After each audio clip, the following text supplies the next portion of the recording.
हाँ बच्चों, good afternoon. Good afternoon sir. Good afternoon sir. आज देखो, कई छोटी छोटी चीजें हम लोग करेंगे। पहली चीज है conversion of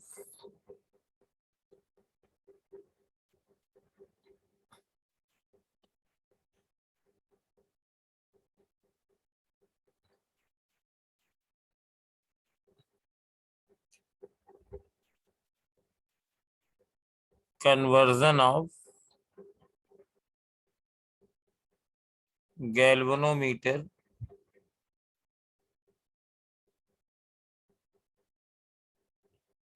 into ammeter and how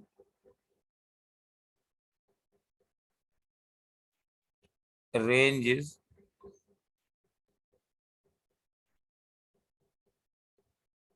increased.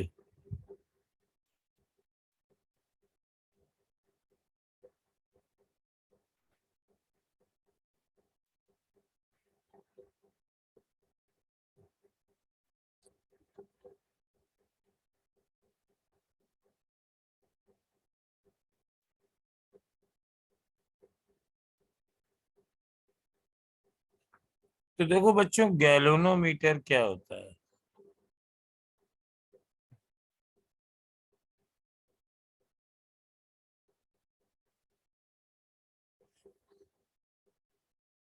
It is used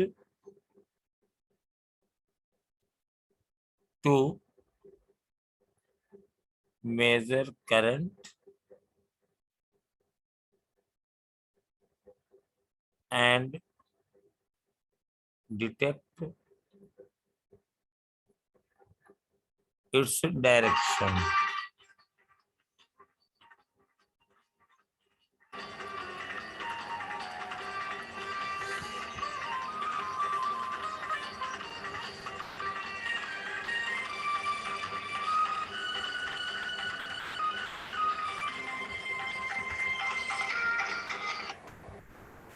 हाँ हेलो।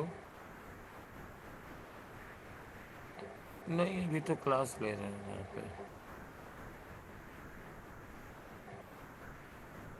अभी ये क्लास है, 7 बजे तक आएंगे। हालांकि ये क्लास ऑनलाइन ही है मेरी।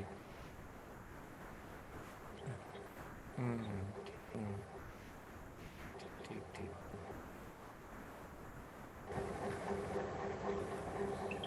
तो गैल्वेनोमीटर को जी से डिनोट करते हैं।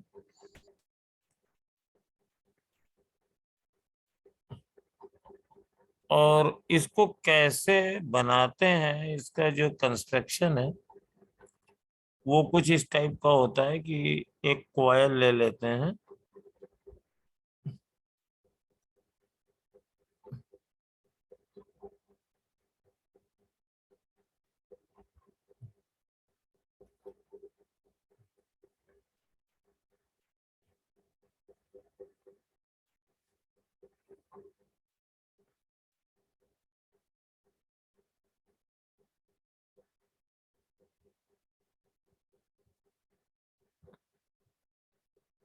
ऐसे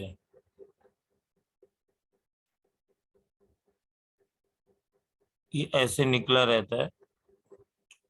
2 मैग्नेट लगा देते हैं।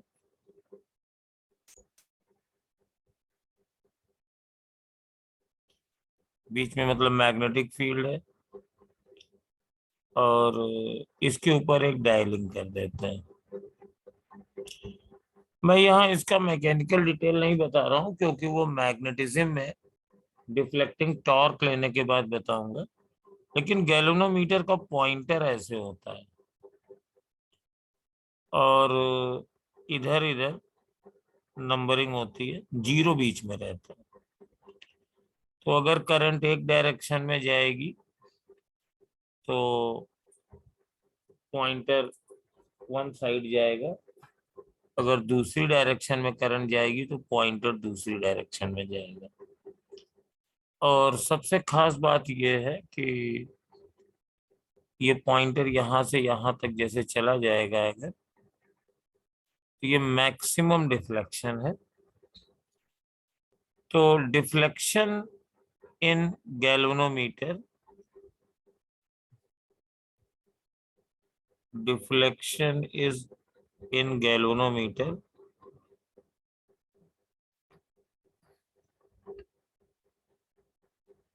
is proportional to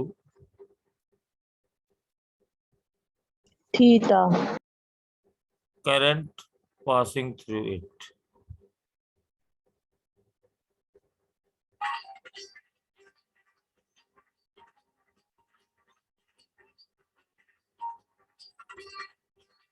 Through it.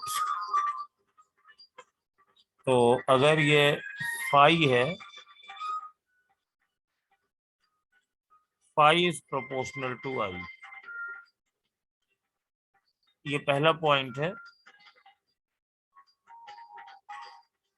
And there is one another point कि ए मैक्सिमम करंट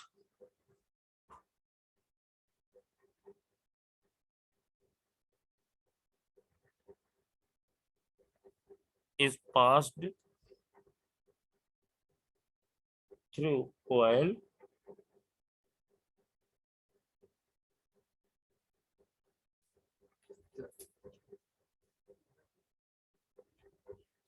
और इसको हम लोग फुल डिफ्लेक्शन करंट कहते हैं और आईजी मैक्स कहते हैं इज देयर। तो ये करंट जब हो जाएगी तो ये एक तरफ से अपना पूरा डिफ्लेक्शन शो कर देगा। मतलब अगर आई बराबर 0 है तो डिफ्लेक्शन का पॉइंटर 0 पे है, और आई बराबर आई जी मैक्स है तो ये पॉइंटर लास्ट पॉइंट पे। इससे ज्यादा करंट इससे नहीं पास कराई जा सकती है। और अगर इस आई जी मैक्स को तुम्हें चेंज करना है तो तुम्हें इसके इंटरनल स्ट्रक्चर, जैसे अंदर की मैग्नेटिक फील्ड, कॉइल का एरिया, कॉइल के number number of of turns, turns, इन सब को चेंज करना पड़ेगा। तो ये सब तो मैग्नेटिज्म में आता है और उस चैप्टर के बाद ये पढ़ाया जाता है एप्लीकेशंस में आईबीएल साइन थीटा के। लेकिन यहाँ पर ये डब्बा मेरे पास है और इसको हम यूज करते हैं सर्किट में। तो देखो ये कैसे, क्या क्या डिफिनीशंस हैं, क्या क्या टर्म है। एक टर्म होता है सेंसिटिविटी,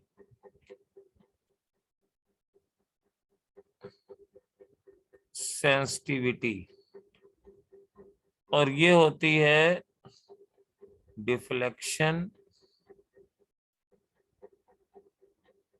पर यूनिट करंट। तो this is equal to phi upon I. और एक होती है लीस्ट काउंट इसकी, यानी current per unit deflection.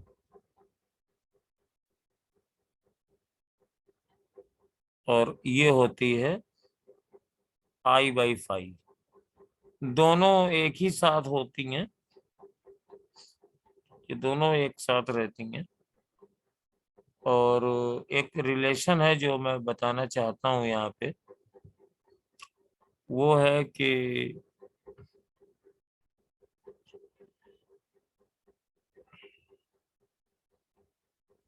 I B L, I B L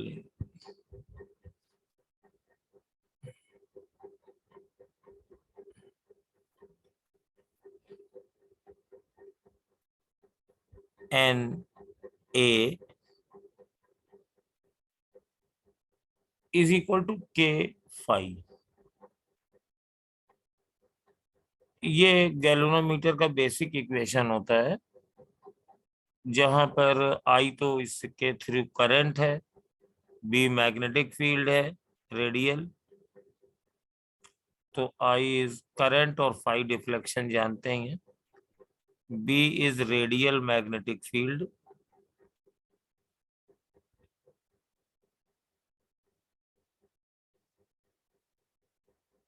और n is the number of turns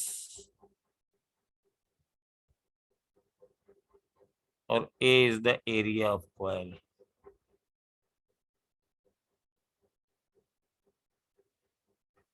तो यहां पर ये हमारे पास I इज इक्वल टू या phi is equal to NBA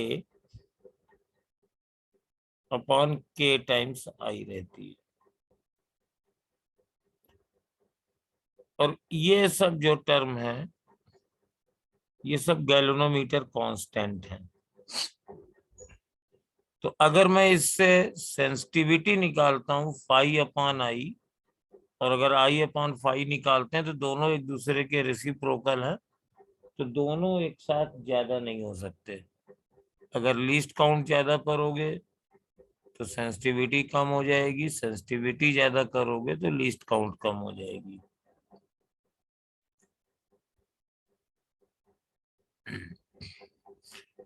तो ये हमारे पास एक गैल्वेनोमीटर तैयार हो गया।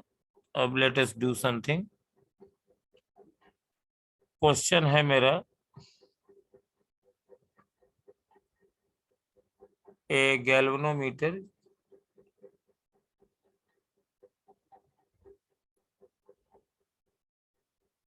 has 50 divisions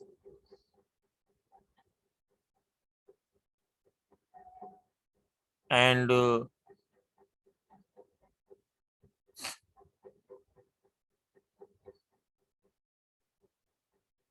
its full deflection current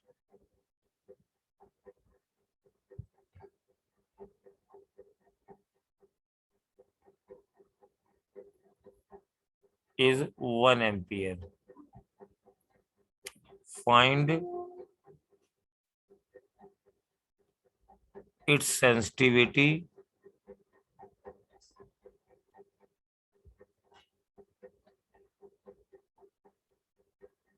its least count,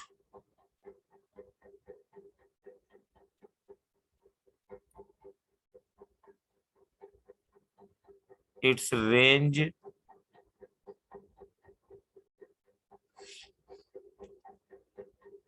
current when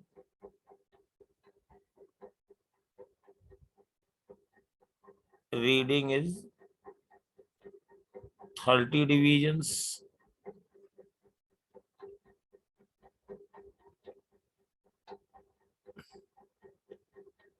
reading for 0.6 ampere current. तो ये बेसिक 5 चीजें हम लोग करते हैं पहले। तो फटाफट इसको कर डालिए।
देखो ये बहुत ही सिंपल कैलकुलेशन है।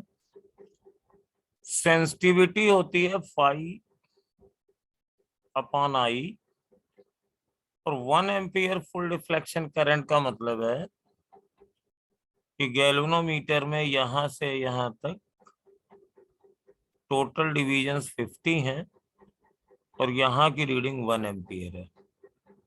तो ये हो जाएगी 50/1, यानी 50 डिवीजन पर एम्पियर। और लीस्ट काउंट होती है I/5 and that is 1/50 ampere per division. और रेंज वही होती है कि maximum current which can be measured, और दैट इज 1 एम्पियर। और current when reading is 30 ampere और रीडिंग फॉर 0.6 एम्पियर के लिए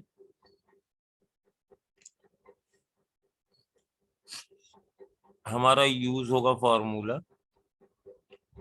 I is equal to, since I is proportional to phi है, और या ये जो फार्मूला है phi is equal to this, generally हम लोग उल्टा करते हैं। तो I बराबर K अपॉन NAB फाई। ये देखो यहां से आ गया, और इसकी वैल्यू गैल्वेनोमीटर कांस्टेंट की हम निकाल सकते हैं। इट इज 1/K/NAB, और डिवीजन है 50 एम्पियर। तो K/NAB की वैल्यू 1/50 हो जाएगी, और यही हमारा गैल्वेनोमीटर कांस्टेंट भी है। तो पहले हमारे पास ये रिलेशन है, K बराबर 150 है, तो when I is equal to हम लिख सकते हैं 1/55। तो क्वेश्चन नंबर 4 के लिए I बराबर 1/50 इंटू 30, तो 3/5 यानी 0.6 एम्पियर की करंट हो गई। और फिफ्थ वाले के लिए भी आंसर यही आना है, क्योंकि बाय द वे ये भी 0.6 आ गया है। तो 0.6 इज इक्वल टू 1/50 इंटू 5, तो 5 इज इक्वल टू 30 डिवीजन आ जाएगा। तो ये मेरे पास एक चीज है। चलिए अब दूसरा क्वेश्चन करते हैं। फॉर ए गैल्वेनोमीटर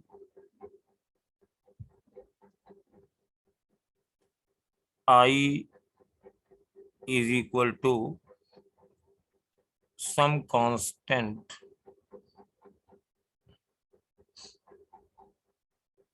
इसको हम कोई कांस्टेंट का नाम रख देंगे।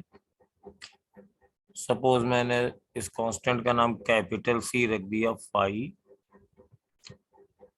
तो for which phi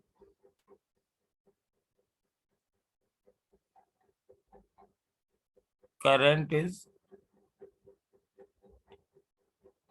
to sensitive,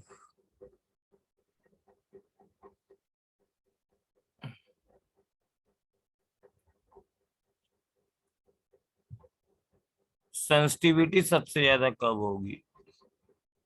तो सेंसिटिविटी होती है phi D phi upon DI। तो अगर हम इसको निकालेंगे तो D5/DI is equal to D/D of I/C, that is 1/C। तो मेरे पास 1/C डिवीजन पर ये कांस्टेंट है, मतलब चाहे फाई बदलो चाहे आई बदलो, it is independent of, it is independent from I and phi. तो same sensitivity everywhere. Same sensitivity everywhere. और सिमिलरली अगर हम एक्यूरेसी निकालें तो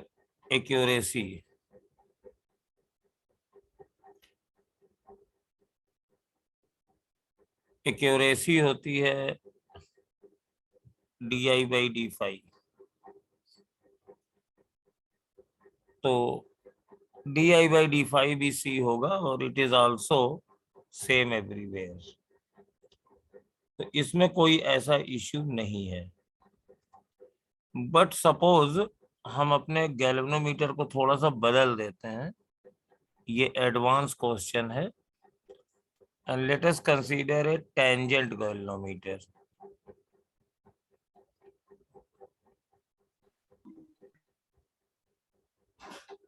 टेंजेंट गैल्वेनोमीटर. इसका इक्वेशन होता है I is equal to something into tan phi.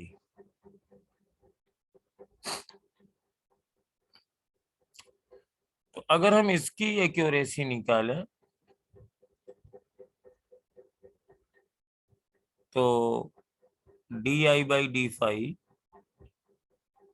is equal to d/d5 of c tan phi, that is c sec square phi. So that is equal to c upon cos square phi. तो जाहिर है कि accuracy will decrease. ये di/d5 आप phi को गलत read करोगे तो I भी गलत रीड हो जाएगा. तो accuracy will decrease with phi. तो एक्यूरेसी इज मैक्सिमम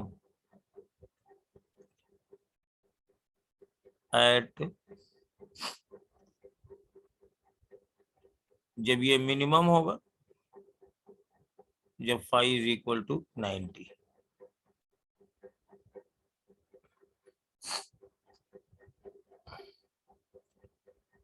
और इसका मतलब है कि reading should be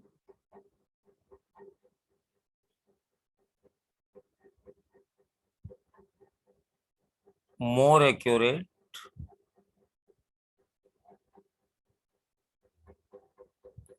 for larger currents.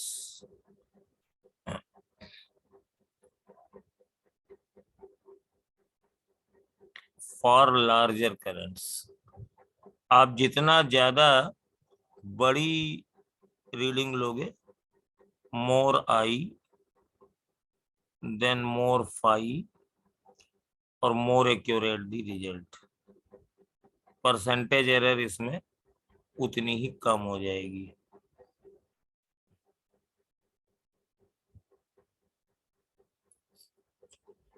और अगर इसकी आप वो निकालो, जैसे अभी हम इसकी सेंसिटिविटी भी निकालते हैं, तो I बराबर k tan phi है. तो सेंसिटिविटी होती है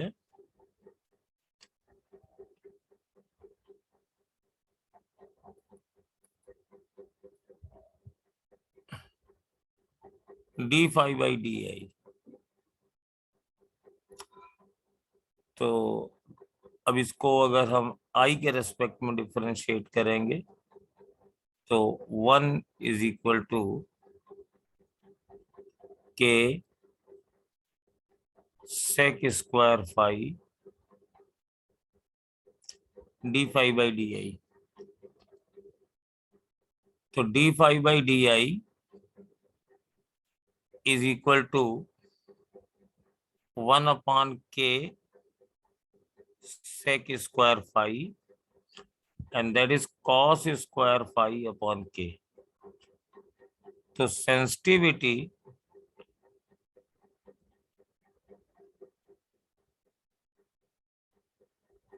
will be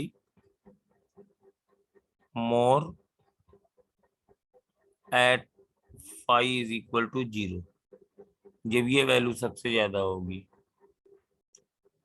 तो दोनों अलग अलग पॉइंट्स पर हैं। तो इसका मतलब ये हुआ कि जब आप लार्जर करंट भेजेंगे तो percentage error will be less, लेकिन वो सेंसिटिव उस पर ज्यादा नहीं है। यानी करंट में अगर वहां से थोड़ा चेंज कर देंगे तो रीडिंग में ज्यादा चेंज नहीं आएगा, और ज्यादा थोड़ी सी चेंज में ज्यादा चेंज स्मॉल करंट्स के लिए आएगा। तो ये वाला जो गैल्वेनोमीटर है अच्छा है, तो it is good for measuring larger currents.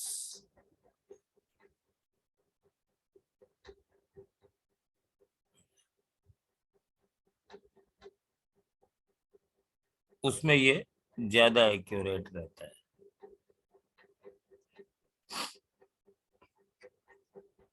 चलिए, एक गैल्वेनोमीटर और होता है, साइन गैल्वेनोमीटर।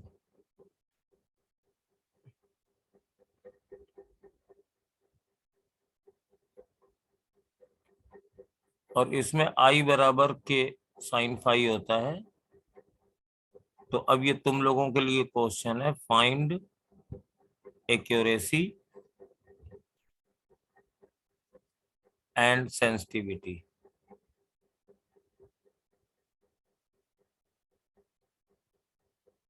मतलब आप DI/D5 भी निकालिए एक्यूरेसी,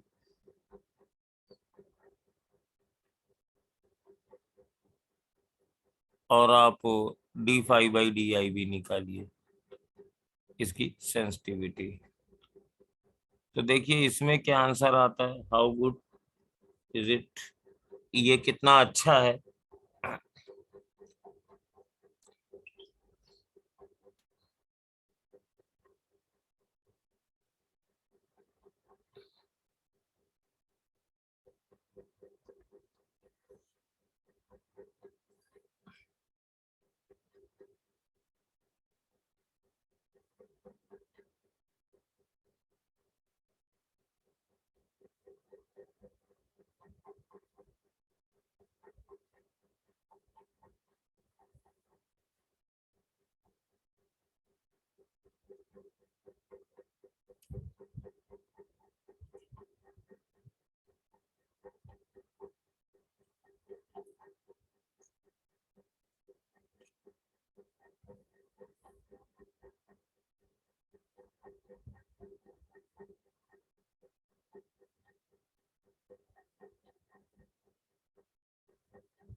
तो DI/D5 इसमें होगा कि Cos phi. तो एक्यूरेसी इसकी ज्यादा कब होगी,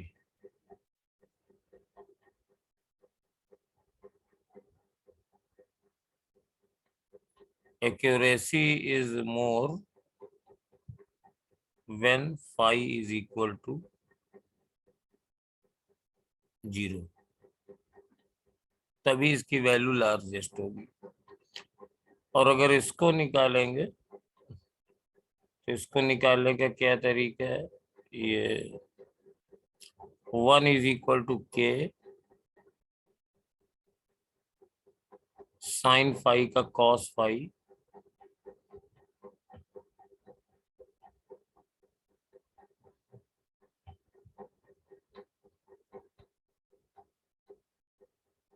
D phi by D T, D phi by D I. तो D phi by D I is equal to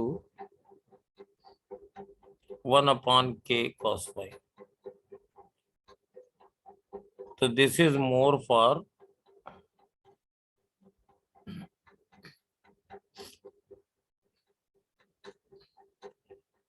phi is equal to 0. ये phi is equal to 0, तो एक्यूरेसी और सेंसिटिविटी दोनों अलग अलग चल रही हैं। और अभी इसमें एक टर्म और आएगा जिसको हम लोग परसेंटेज एरर बोलते हैं।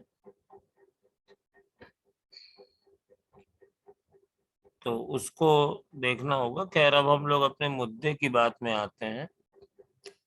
लेट ए गैल्वेनोमीटर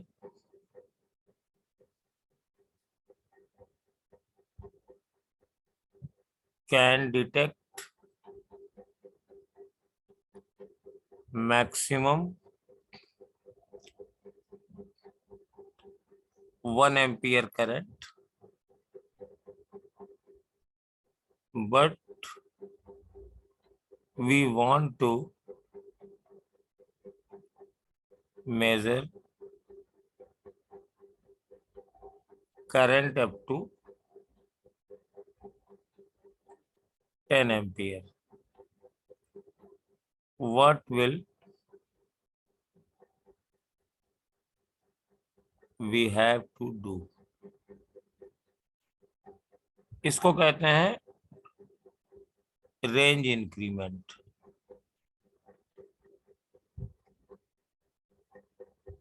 तो यहां पर हम लोग अमीटर से छेड़छाड़ नहीं करते हैं, और यही conversion of galvanometer into ammeter भी है। बस इसमें डायल पूरा 0 से ऐसे घूम जाएगा। इनिशियल डायल यहाँ रहता है। 2 साइडेड पोर्ट नहीं बनाते हैं, इसके लिए गैल्वेनोमीटर पे प्लस माइनस बना देते हैं। और करने का तरीका यह है कि ये मेरे पास गैल्वेनोमीटर है और इस कॉइल का रेजिस्टेंस हमने G मान लिया। Let galvanometer resistance is equal to G, और यहां से ये करंट जा रही है। मैक्सिमम डिफ्लेक्शन इसको मिलेगा 1 एम्पियर पे।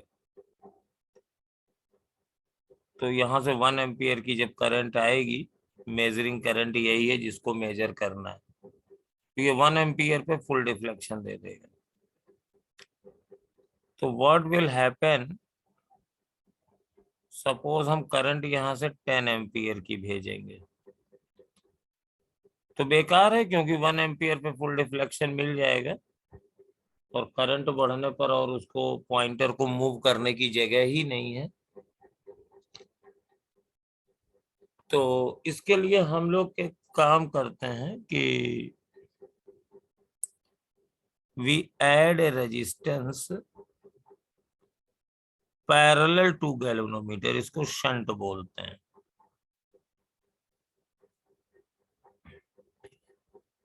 अब हमारे पास ये शंट कितना होना चाहिए,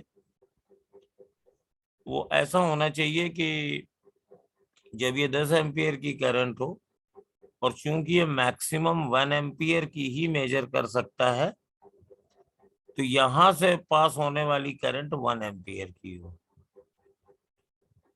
और रिमेनिंग 10 - 1 एम्पियर की करंट शंट के थ्रू चले जाए। अब चूंकि ये दोनों पैरेलल हैं, तो G into 1 is equal to S into 10 - 1, तो S बराबर G/9। तो शंट हमें एक रेजिस्टेंस पैरेलल में ऐड करना पड़ेगा जिसको शंट कहते हैं, G/9। अब हम इससे 10 एम्पियर तक की करंट मेजर कर सकते हैं। Now we can measure current up to 10 ampere. ये करंट अगर 1 एम्पियर की आएगी तो कुछ हिस्से जाएगी, कुछ हिस्से जाएगी, और 10 एम्पियर की आने पे ये फुल डिफ्लेक्शन करंट लेगा। तो गैल्वेनोमीटर की चीज भी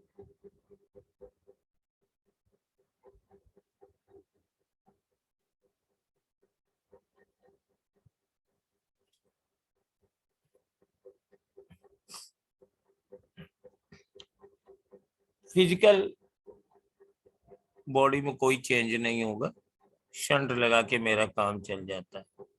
इसका जनरल फार्मूला भी याद रखिए।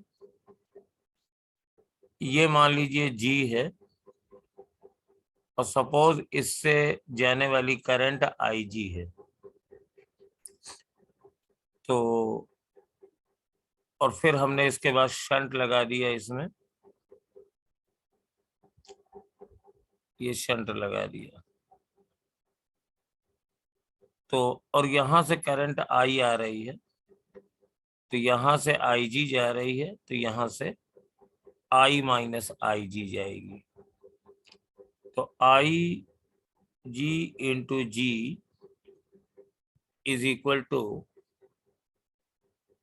I minus Ig into S because of this parallel combination. तो S is equal to Ig upon I minus Ig into G। हमें इतना शंट लगाना पड़ेगा।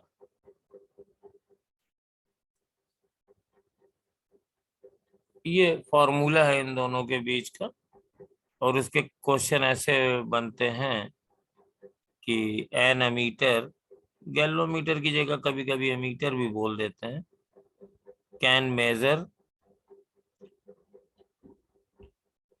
Up to 1 milliampere current and its resistance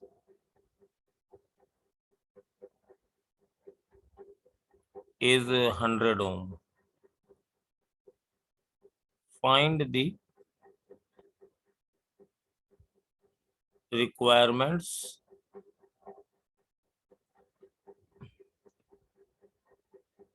to measure the current up to 100 milliampere। तो देखिए मैं इसका answer बता दे रहा हूँ, इसका आंसर आ जाएगा 100/99 ओम। और देखिएगा उसके लिए एक शॉर्टकट बताते हैं।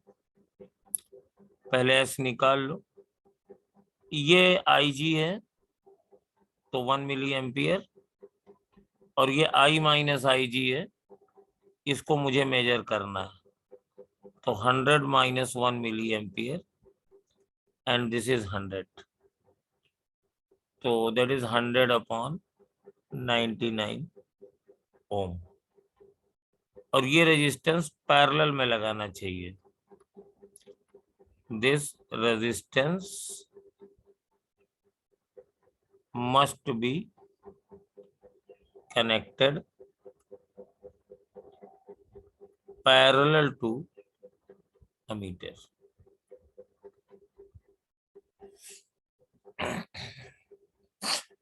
और याद करने के लिए देखो यहाँ पे ये जो करंट ये मेजर कर सकता है, और जो हमें मेजर करनी है ये इसकी 100 टाइम्स है। तो अगर मुझे रेंज सपोज x से nx करनी है, मतलब पहले गैल्वेनोमीटर x एम्पियर तक रीड कर सकता था और हमें nx तक रीड करनी है, तो शंट कैसे निकालेंगे? G S, और देखो ये मेरे पास x है और ये nx है, तो ये हो जाएगा n माइनस 1x। तो शंट is equal to x into G upon n minus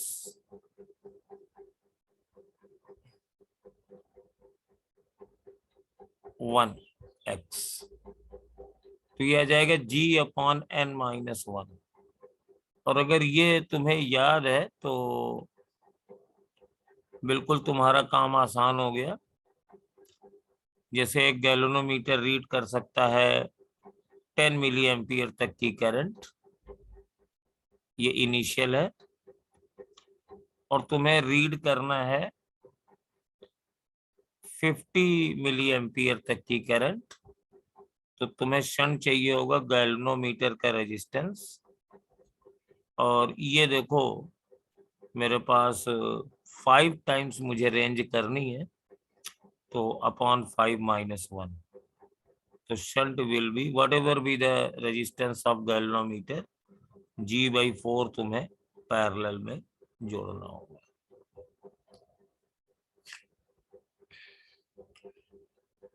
कभी कभी ये तो फंडा है, ज्यादातर क्वेश्चन इसी में पूछते हैं, और कभी कभी क्या करते हैं कि इसी से थोड़ा सा अगल बगल कर देते हैं। वो ये कहते हैं कि after adding the shunt net resistance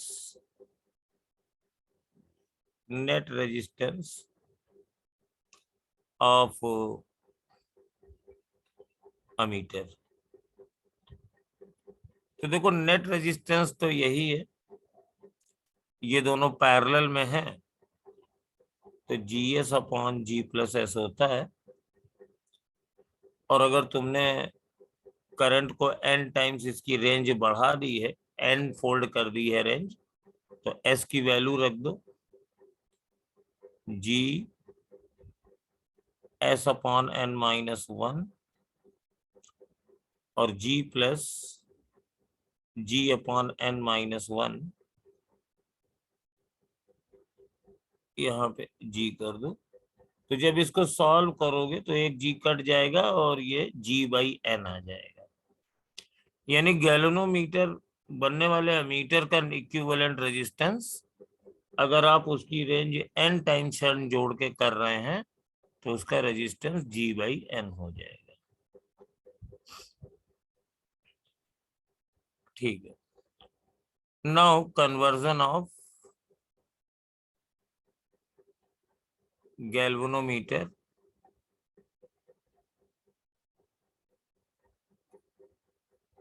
into volt meter.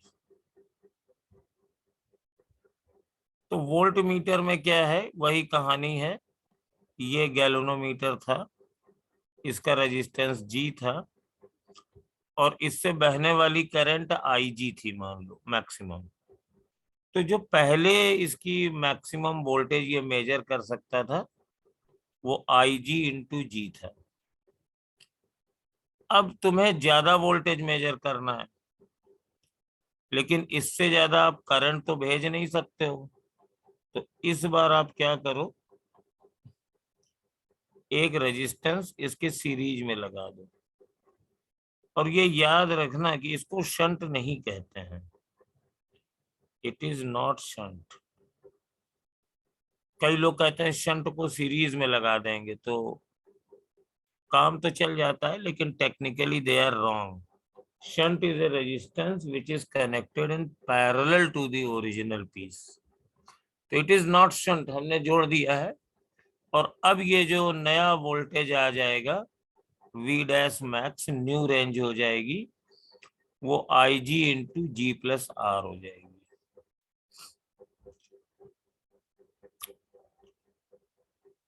तो अब अगर इसको हम कैलकुलेट करते हैं, तो V'/Vmax is equal to G+R/G। ये मेरे पास रहेगा, तो R की वैल्यू क्या होगी ये आप देख सकते हैं आसानी से। V' इंटू G बराबर Vmax into G plus Vmax into R। तो R is equal to V dash max minus V max times G upon V max।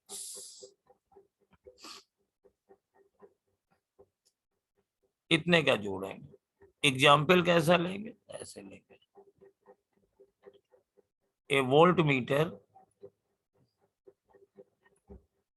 of resistance 1000 ohm can measure voltage up to 10 volt। Find resistance required to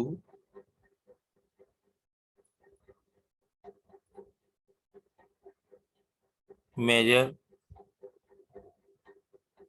100 volt। तो निकाल दीजिए R is equal to 100 minus 10 into 1000 upon 10।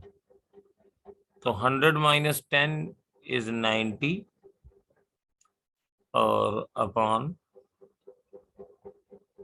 ये तो 9000 ओम। इतने का shunt resistance आपको चाहिए। यहां पे भी फॉर्मूला है। सपोज मुझे रेंज x से nx करनी है, तो r कितना चाहिए, nx minus x into G upon x. तो ये n माइनस 1g आ जाएगा। तो यानी इसको हम डायरेक्ट कर सकते थे। मुझे रेंज 10 गुनी करनी है, 10 से 100 वोल्ट मेजर करना है, तो दिस इज 9 टाइम्स ऑफ 10। तो 1000 को 9 से मल्टीप्लाई कर दीजिए। That's the result. इस तरीके से हम जोड़ते हैं। रेजिस्टेंस ऑफ वोल्ट मीटर अगर निकालेंगे, equivalent resistance of voltmeter after increasing the range n times, तो that is equal to G plus R और G plus n minus 1 into G, that is n into G. यानी voltmeter की range n गुनी करने के बाद उसका resistance n times हो जाता है और अमीटर की रेंज n गुनी करने पर उसका रेजिस्टेंस G बाई n हो जाता है। तो इस तरीके के आपके ये कन्वर्जन वाले क्वेश्चन आते हैं और बड़े ही स्ट्रेट फॉरवर्ड क्वेश्चन है, आप लोगों से हो जाएंगे। और मेरा एक्सपीरियंस है कि n-1 G और G इसमें जब हम लोग करते हैं तो एक ही स्टेप में क्वेश्चन हो जाते हैं, ज्यादा टाइम भी नहीं लगता है। ओके, इसके बाद दूसरा इसमें प्रॉब्लम आती है, थोड़ा सा हम हीटिंग इफेक्ट लेते हैं। रेटिंग ऑफ ए बल्ब, ये कई बार पूछा जाता है कौन सा बल्ब चमकेगा, कौन सा बल्ब नहीं चमकेगा। तो पहले हम बल्ब की रेटिंग बता दें। एक ये टिपिकल तुम्हारा बल्ब है और उस पर लिखा है 200 वोल्ट और 50 वाट। देखो बेटा, ज्यादातर ये 220 वोल्ट लिखा रहता है क्योंकि इंडिया में नॉर्मल वोल्टेज 220 वोल्ट है, लेकिन हम कैलकुलेशन की सुविधा के लिए इसको 200 वोल्ट ले रहे हैं। तो इसका मतलब है bulb will consume 50 watt power when connected to 200 volt. तो यहां से इसका रेजिस्टेंस निकाला जा सकता है। We can find resistance। कैसे निकालेंगे रेजिस्टेंस? हमें मालूम है P बराबर V स्क्वायर बाई R। तो R is equal to V square upon P और दोनों ही चीजें दी हुई हैं, ये वोल्टेज है, ये है, तो 200 into 200 upon P, that is 50, ये 4 हो जाएगा, और ये 800 ओम इसका रेजिस्टेंस हो गया। And suppose the same bulb, same rating, bulb वही है, लिखा है इस पे 200 वोल्ट 50 वाट, लेकिन इसको हम एक ऐसी कनेक्शन से जोड़ दें जो 200 वोल्ट नहीं, सिर्फ 75 वोल्ट दे रहा है, जैसा कि इंडिया में अक्सर होता है, पावर लॉस हो जाता है। तो क्या होगा, अब ये 50 वाट की पावर नहीं कंज्यूम करेगा। 50 वाट की पावर तो तब कंज्यूम करेगा जब इसको 200 वोल्ट से जोड़ेंगे, ये तो खाली 75 वोल्ट से जुड़ा हुआ है। तो what will not change, its resistance नहीं बदलेगा। तो new power P dash will be 75 into 75 upon, इसका रेजिस्टेंस है 800 ओम। जुगनू की तरह चमकेगा, ये बड़ा ही कम हो गया है। इसको काट सकते हैं आप कई चीजों से, 25 से काट दीजिए तो 3 इंटू 3, और एक बार काटेंगे तो 4 6, एक बार काटेंगे तो 25, 36 हो जाएगा सर। 16 आ जाएगा, है ना, 9/16 वाट पावर हो जाएगी। तो ये बिल्कुल जुगनू की तरह चमकेगा, ठीक है ना। तो मतलब what is constant, constant is 800 ओम। अच्छा, एक चीज और भी है, इसको कभी कभी दे देते हैं, कभी कभी नहीं देते हैं, तो जो लिखा है उसी को समझना चाहिए। जैसे ये 2 बल्ब है, एक पे लिखा है 200 वोल्ट 100 वाट, और लिख दिया P max is equal to 250 watt, 250, P max is equal to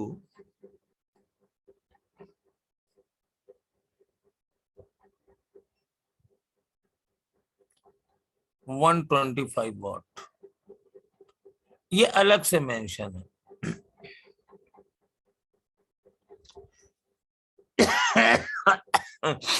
तो इससे मेरा कंक्लूजन ये निकला है, पहली चीज तो इससे R निकाल लेंगे, ये जो इंफॉर्मेशन है, तो R is equal to 200 into 200 upon 100, तो 400 ओम। और दूसरी चीज है, don't use such a manner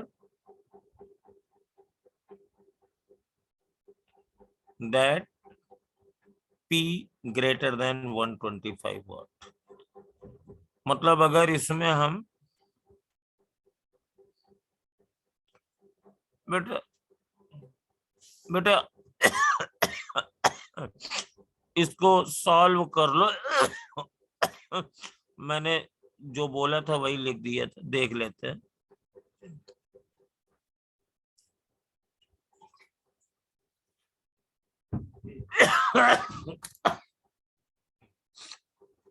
नहीं, 70 नई पावर हो जाएगी इसमें V स्क्वायर अपॉन R, तो 75 इंटू 75 अपॉन 800, 2 होगा। तो इसको 25 से काटते हैं पहले, नहीं देख लेते हैं अगर कंफ्यूजन हो गया है तो 3 इंटू 75 और 3 टू 32, और फिर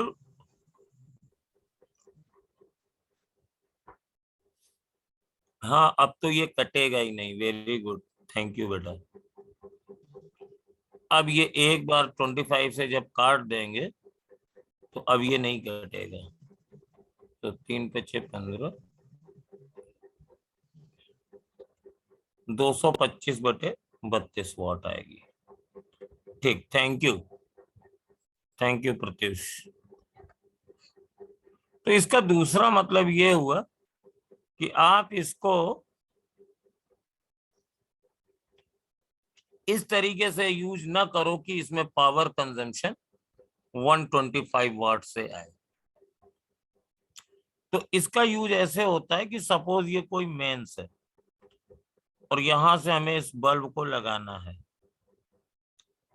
बल्ब वही सेम है, तो मैक्सिमम वोल्टेज कितना अप्लाई कर सकते हैं? तो मैक्सिमम वोल्टेज अप्लाई कर सकते हैं V max into V max upon resistance नहीं बदलेगा 400 एंड दैट शुड 125 के करस्पॉन्डिंग निकाल लो। तो V max is equal to 20 into 5 under root 5, तो 100√5 एंड √5 इज 2.2, तो ये 220 वोल्ट से ज्यादा इसको मत यूज करो। करंट भी पूछ सकते हैं, कहते हैं यहां से करंट आ रही है कोई और I have to use this bulb,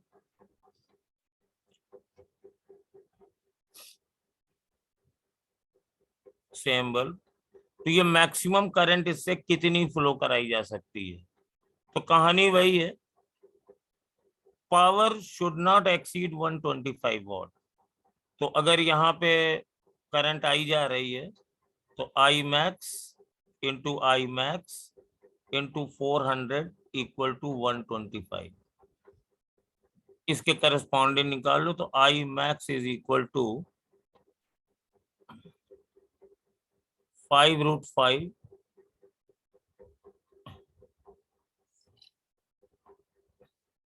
upon 20, तो √5/4,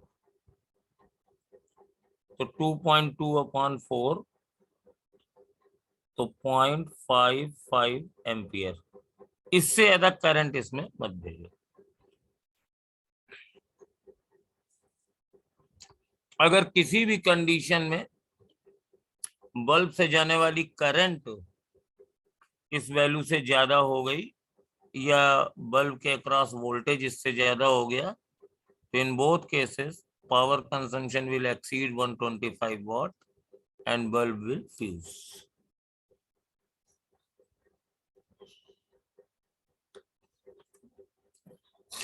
कभी कभी ये नहीं लिखा रहता है और अपने नीट वाले एग्जाम्स में तो, इन नीट की गाइड में तो अक्सर नहीं लिखा रहता है।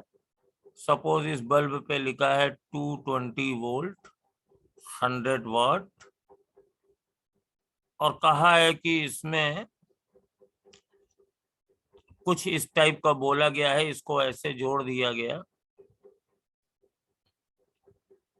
सपोज किसी भी वोल्टेज से, मान लीजिए 300 वोल्ट से जोड़ दिया गया और कहा इसको सरवाइव करने के लिए कितना रेजिस्टेंस लगाएं इसके साथ। ये बल्ब है मेरा। अब बल्ब का जो प्रॉपर बुक में होता है, तो यहाँ पर जैसे ये रेटिंग अलग से दी थी कि इसमें पावर एक्सीड इससे ज्यादा नहीं होनी चाहिए, तो हम लोग इसको लेके कैलकुलेट कर रहे थे। तो अगर अलग से दी है तो वही लेके कैलकुलेट करेंगे। और हमारे यहाँ मेडिकल की बुक्स में, नीट की प्रिपरेशन बुक्स में मोस्टली वो अलग से नहीं दी जाती है, बस ये रेटिंग दी जाती है। तो आप इसी को मान लो, मतलब इसकी मैक्सिमम रेटिंग यही है, P max is equal to 100 watt. और यहाँ पे और फायदा है, V max भी तुम्हें मिल गया, V max is equal to 220 volt. Current maximum भी मिल जाएगी, करंट मैक्सिमम हो जाएगी P बराबर V/I, तो 10/22 एम्पियर। मतलब इस बल्ब में वोल्टेज 220 वोल्ट से ज्यादा नहीं ले आना चाहिए करंट इससे ज्यादा नहीं जानी चाहिए, या पावर कंजम्पशन 100 वाट से ज्यादा नहीं होना चाहिए। तो अगर ये मैक्सिमम वोल्टेज अलग से नहीं दिया गया है तो जो लिखा हुआ है उसी को मान लेते हैं रेटिंग में। अब इस क्वेश्चन को करते हैं। ये 300 वोल्ट का बल्ब है, वोल्ट का पोटेंशियल सोर्स है, और इसकी रेटिंग 220 वोल्ट है। अगर बल्ब को लगाओगे उसके क्रॉस 300 वोल्ट तो ये बल्ब फ्यूज हो जाएगा क्योंकि ज्यादा है। तो उसके लिए हम एक रेजिस्टेंस आर जो ले लेते हैं और देखते हैं इसकी क्या वैल्यू हो। तो ये वैल्यू ऐसी होनी चाहिए, R should be such that voltage of bulb is equal to 220 volt. तो बहुत ही सिंपल सी बात है, यहाँ पे इसके क्रॉस वोल्टेज है और ये वाला वोल्टेज कितना होना चाहिए, यानी voltage across resistance must B 80 volt होना चाहिए। ये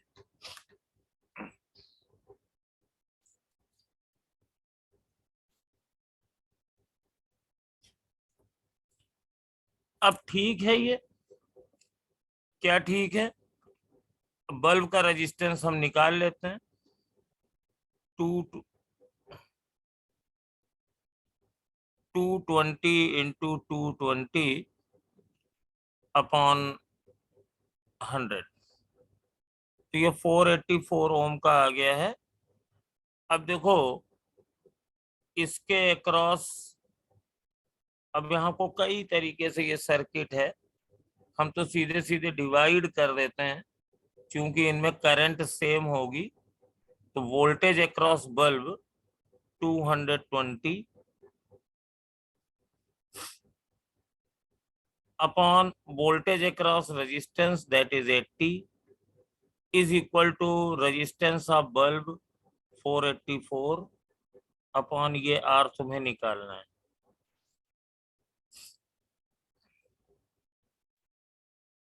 तो R is equal to 484 into 80 upon 220।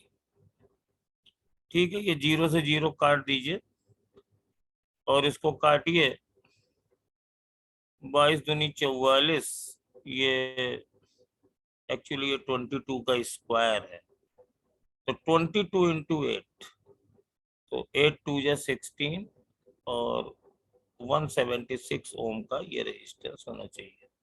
ये तो 176 का हो या उससे ज्यादा का हो, जितना ज्यादा ये होगा उतनी ही कम वोल्टेज बल्ब को मिलेगी क्योंकि voltage in series divided into the ratio of resistances, तो बल्ब ये सेफ रहेगा। But it should not exceed 220 volt and for that resistance must be greater than 176 volt. तो you can do it many ways. दूसरा होता है चमकने वाला। तो बल्ब की चमकने का क्या फंडा होता है, bulb will shine more if power consumption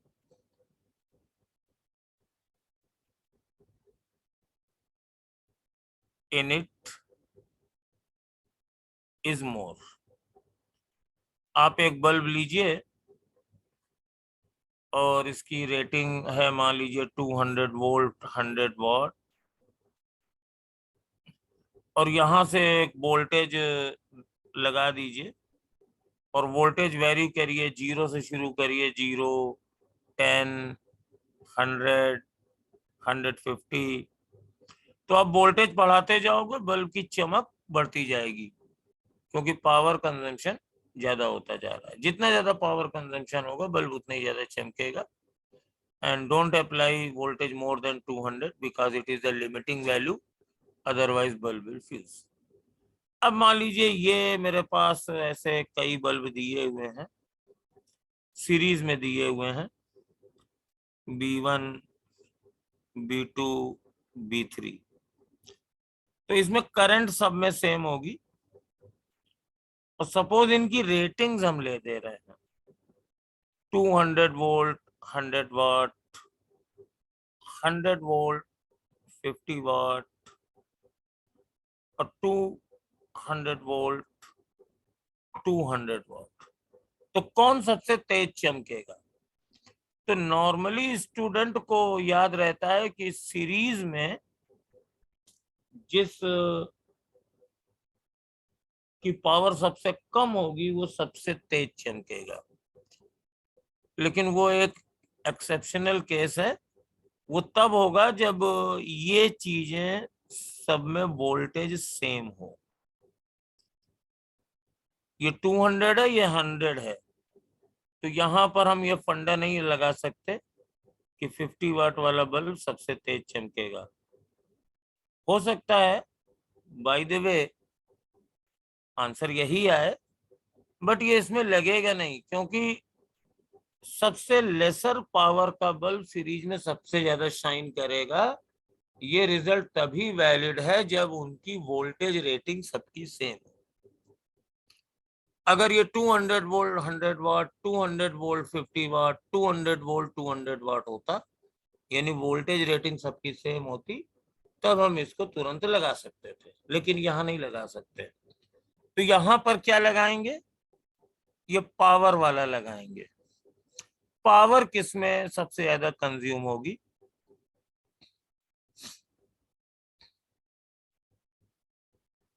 तो देखो सबके रेजिस्टेंस निकाल लो। R1 बराबर हो जाएगा 200 इंटू 200 अपॉन 100। तो ये 2 जीरो कट गए, ये 400 ओम है। R2 निकाल लो 100 इंटू 100 अपॉन 50 और ये 200 ओम है। और अगर हम R3 निकालेंगे तो 200 इंटू 200 अपॉन 200, तो एक कैंसिल ही हो गया, तो ये 200 ओम है। अब पावर इसमें P1 कितनी है? आई स्क्वायर तो सब में सेम है, आई स्क्वायर P3 भी आई स्क्वायर, और रेजिस्टेंसेस डिफरेंट है। इसका 400 है, इसका 200 है, इसका 200 है। तो ये बल्ब सबसे तेज शाइन करेगा बिकॉज पावर कंजम्पशन इसमें सबसे ज्यादा है, और इन दोनों की शाइन लगभग सेम होगी क्योंकि दोनों में पावर कंजम्पशन सेम है। तो अगर आप ये याद रखें और शॉर्टकट करना है तो ये याद रखें कि सीरीज में वो बल्ब सबसे तेज ग्लो करेगा जिसका रेजिस्टेंस सबसे ज्यादा होगा, तो ये ज्यादा बेटर है। सिमिलरली पैरेलल में भी देख लेते हैं। पैरेलल में भी अगर ये बल्ब लगे हुए हैं, सपोज ये 3 बल्ब हैं, B1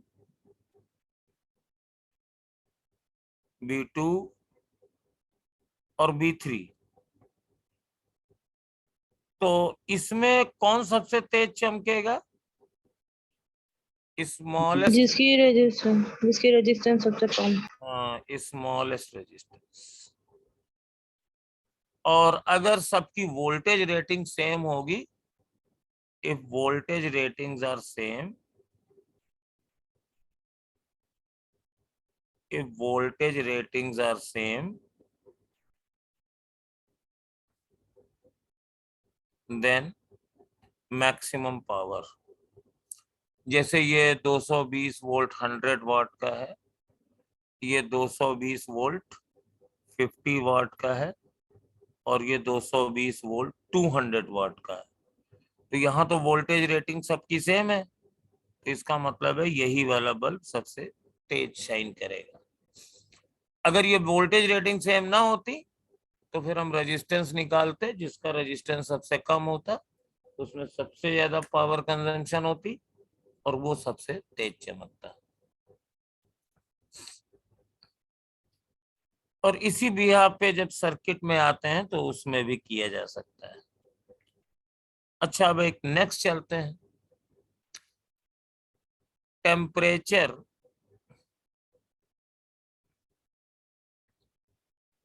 टेम्परेचर, सर थोड़ा पेज बैक कर हाँ दीजिए। कर रहे हैं बेटा। Temperature development in A register and maximum allowed current.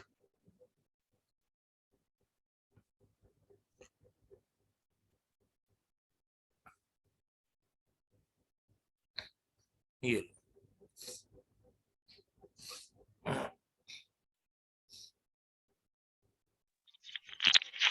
हाँ सर हो गया।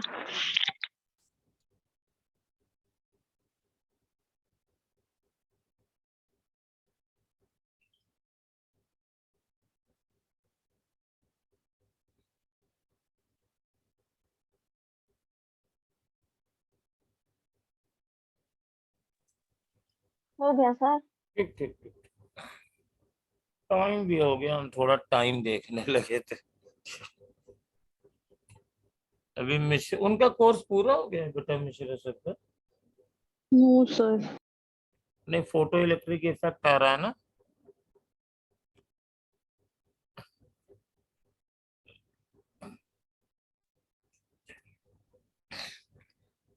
तो तुमने ये पढ़ा होगा कि जैसे, हाँ, ये कोई वायर है, सिलेंड्रिकल वायर है मान लीजिए, rho L by A, pi R square. Assume rho is temperature independent.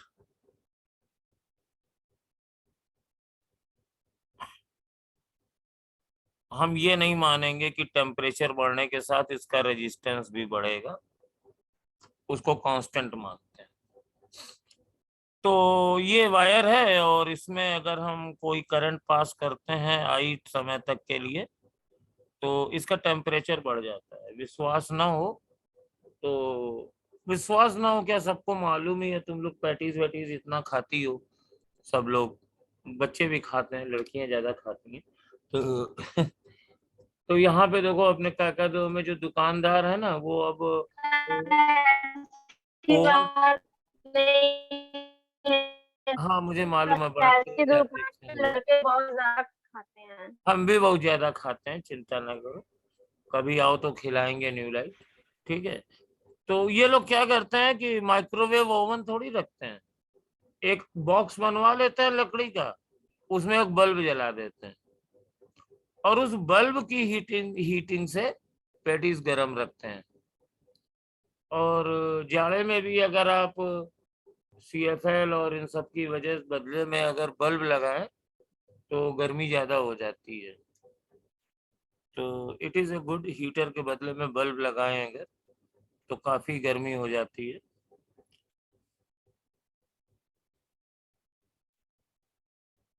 Sir हम रोज आते हैं, अभी नहीं मिलता है। अरे तो जब हमसे मिलोगी तब खिलाएंगे ना। चलो, तो अब इसमें हम क्या करते हैं, देखो यहाँ से करंट जा रही है और इसका रेजिस्टेंस है R। तो लेट करंट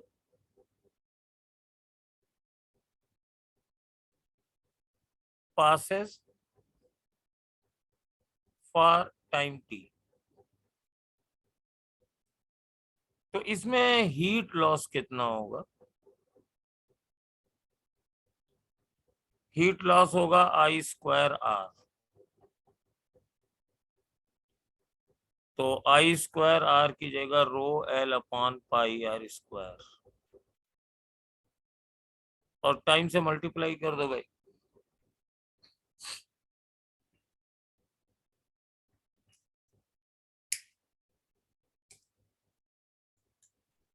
और देखो, सपोज इसका टेम्परेचर T है,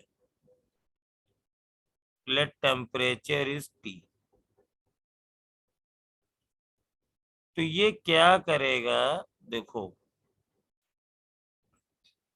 जब इसका टेम्परेचर बढ़े, जब करंट पास होगी, इसको हीट मिलनी शुरू होगी, तो ये क्या करेगा, उस हीट को एब्जॉर्ब करेगा और उसका टेम्परेचर बढ़ना शुरू करेगा। तो एक तो हमारे पास फंडा ये बनता है कि सपोज हमने टी टाइम तक इसको हीट दी, तो इसका टेम्परेचर कितना बढ़ जाएगा, फॉर्मूला लगा देंगे, Q बराबर mass into specific heat into delta theta. तो टी टाइम में I square P L upon pi R square into T. अब इसका मास भी चाहिए तुम्हें, है, तो इसको सिलेंड्रिकल वायर मान लो, तो पाई आर स्क्वायर एल इंटू इसकी डेंसिटी, तो ये रो है तो डेंसिटी को हम डी मान दे रहे हैं। अब मटेरियल की specific heat into delta theta. तो यहां से देखो एल से एल चेंज हो गया, तो delta theta is proportional to I square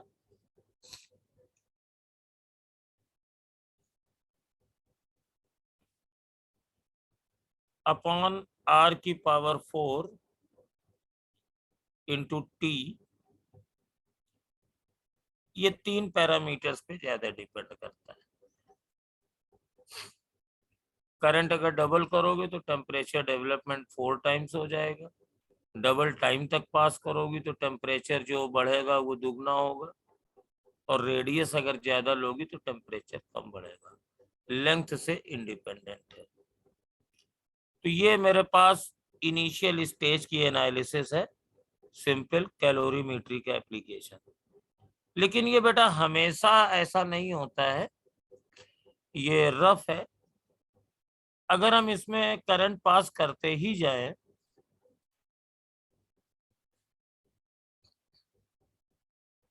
अगर हम इसमें करंट पास करते ही जाएं तो ये क्या करेगा, टेम्परेचर बढ़ रहा है तो ये हीट को रेडिएट करना शुरू कर देगा।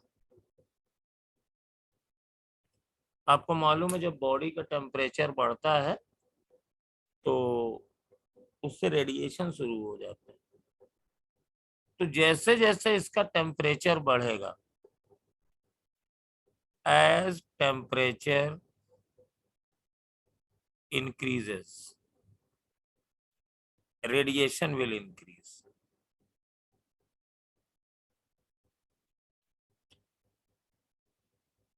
तो एक समय ऐसा आएगा कि जितनी हीट ये प्रोड्यूस हो रही होगी पर सेकेंड, उतनी हीट रेडिएशन के फॉर्म में निकल जाएगी, तब इसका टेम्परेचर नहीं बढ़ेगा। तो हमने मान लिया लेट फाइनल टेम्परेचर T है, तो उस समय हीट कितनी प्रोड्यूस हो रही है, I square R rho L upon pi R square, और हीट रेडिएट कितनी होती है, तो रेडिएशन का फॉर्मूला जानते हो कि नहीं जानते हो, सिग्मा एमसीवीटी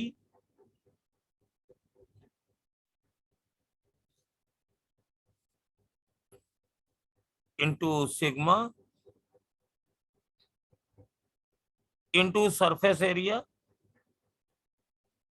तो 2 pi R L plus 2 pi R square, ये क्रॉस सेक्शन एरिया है,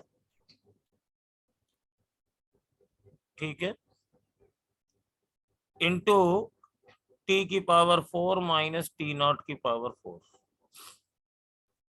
रेडिएशन में पढ़ा होगा Stefan's Boltzmann law.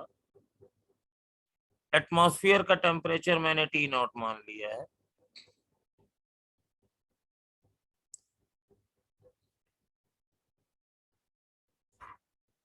Into time, तो दोनों तरफ सेम हो गए, 1 हो गए। अब मैं काम करूंगा कि इस एरिया को नेग्लेक्ट कर दूंगा, बिकॉज जनरली वायर का क्रॉस सेक्शन एरिया बड़ा ही सिंपल होता है। तो ये मेरे पास आ गया है I square rho L upon pi R square emissivity sigma 2 pi R L T की पावर 4 माइनस टी नॉट की पावर 4। तो यहां से देखिए एल से एल फिर कट गया है, यानी किसी वायर का टेम्परेचर कितना हो जाएगा ये उसकी लेंथ पर डिपेंड नहीं करता है। तो अब सारे पैरामीटर्स को नीचे ले आओ, तो आई स्क्वायर अपॉन आर क्यूब कर दो और रो अपॉन 2 पाई स्क्वायर, 2 आ गया, पाई आ गया, पाई स्क्वायर आ गया, आर तो चला ही गया है, upon emissivity into sigma, and that is equal to t to the power 4 minus t naught to the power 4.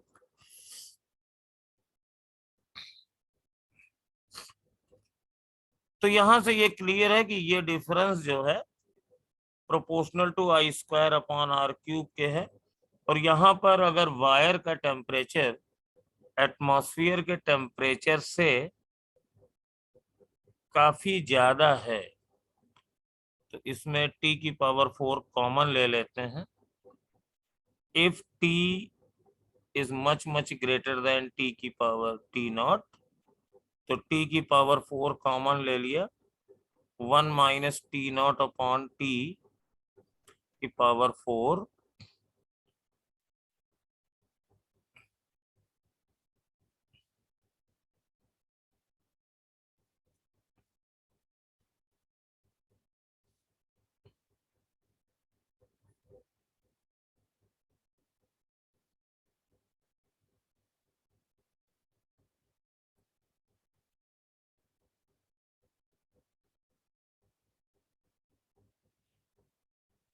इन सबको कांस्टेंट ले लेते हैं और I square upon R cube लिख देते हैं। तो constant C I square upon R cube.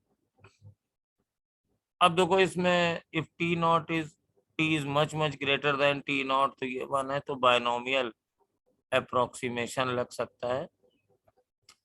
तो टी की पावर 4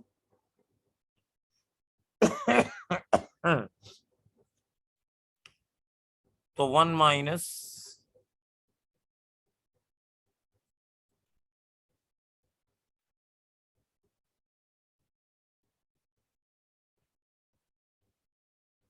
ये कुछ हम मैथमेटिकली रॉन्ग हो रहे हैं।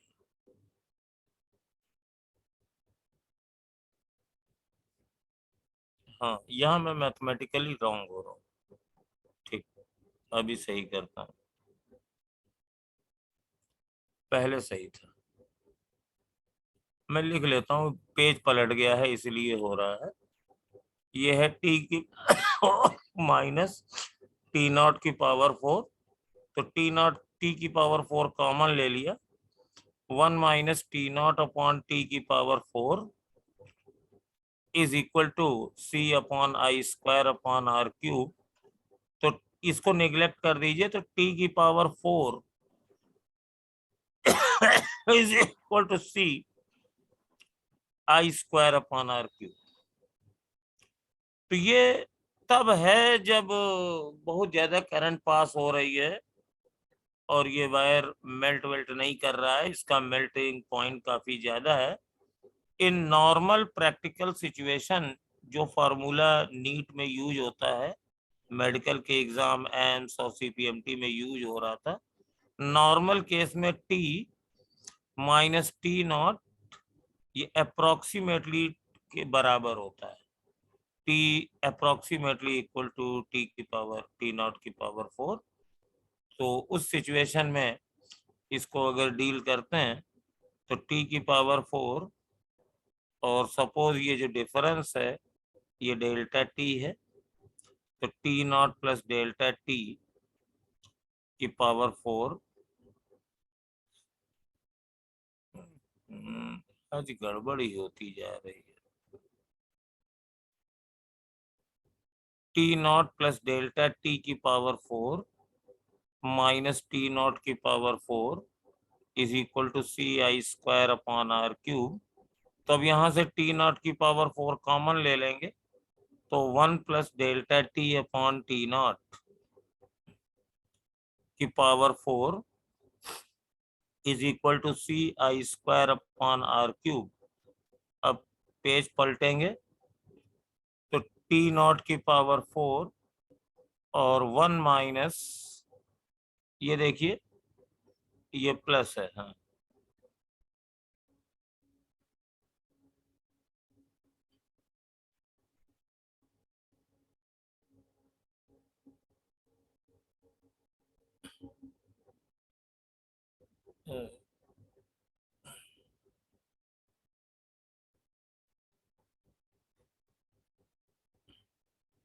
माइनस टी नॉट की पावर 4 कॉमन इसमें लिया था, तो 1 plus 4 delta T upon T not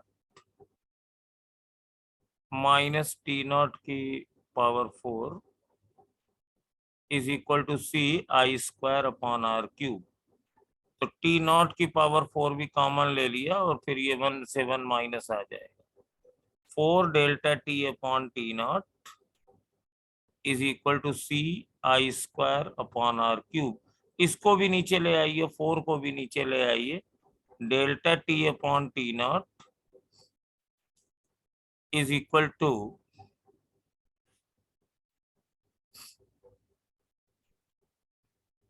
C upon 4 T naught की power 4 I square upon R cube. This is another constant. Now put delta t is equal to t minus t naught upon t naught is equal to एक another constant c prime, इसको c dash मान लेते हैं। लो भैया खत्म हो गया मामला। चलो सर मिश्रा सर का भी क्लास है। हाँ बस छोड़ रहे हैं, ये लास्ट फॉर्मूला है।